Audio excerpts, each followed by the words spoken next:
So it was God's will to heal him from the biases that he had, but he didn't yield.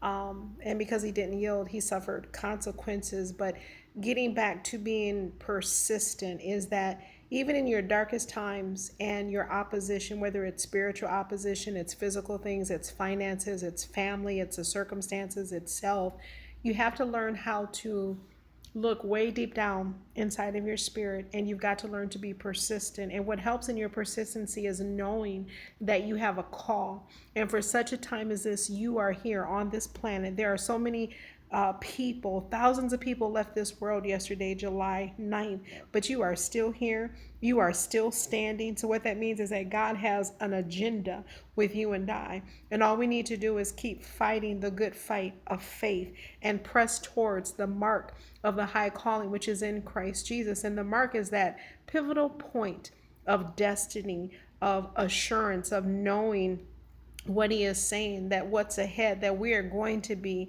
what he says. And there's not a devil in hell. There's not a lack of a check, a lack of employment, a lack of housing, a lack of transportation. You have to be persistent, and be persistent right where you are. Even when you started the vision, you're moving forward. You don't have everything that you need. Don't worry, just be faithful in the little. For those of you who are writers, I know because I'm a writer. What would you do if you don't have your laptop, or you don't even have bus fare to get to the library to write? You know what you better do? You better go to Dollar Tree, General Store. You better get you a 99-cent notebook, a pen, and you better get to writing. Because if Dr. Martin Luther King can write a speech in a jail cell in Montgomery, if he can do that, and then years later we benefit from it, how much more are people in this time that we live in gonna benefit from your persistency, even in the midst of tremendous opposition? So I just wanted to encourage you today. And one thing I forgot to tell you guys that I actually accidentally ended up cutting off the video was that the night that my dad died and my heart was so heavy, it almost felt like I couldn't breathe. I had a moment where maybe like 3 or 4 in the morning, there was just this presence in the room, and I just jumped up out the bed. And when I looked over to my right, because I live on the 6th floor here, and I'm gonna get up and come over here, but our windows are real high, and I'm gonna turn it and see if you can see how high we are up here outside.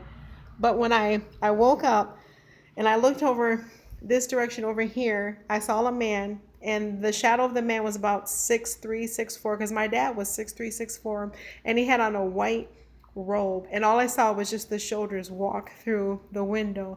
And only thing I can tell you, I know that when the body leaves, the spirit returns and into the heavenlies with God. But what I felt was that, I don't know, just something special, that I almost felt like God allowed his spirit to just watch over me for a couple of hours.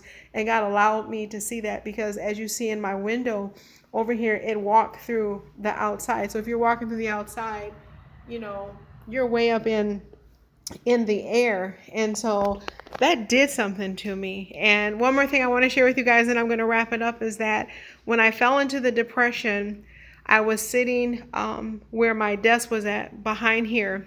And I had one encounter where, you know how the presence of the Lord shows up in your atmosphere, and it's like a wind, you can feel it in the spirit. Well, there was a wind that but the wind just felt like the spirit of my dad. And it was just this strong wind. It just walked past my desk, and it did something to my spirit, where it just gave me that fight and that hope.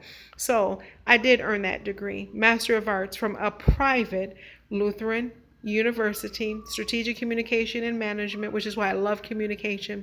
But I did that because of Christ that's inside of me. And how much more can you do with the Jesus that's inside of you? So you be blessed, and you have a wonderful day, and I'll talk to you soon. I'll see you later, dreamers. Bye-bye.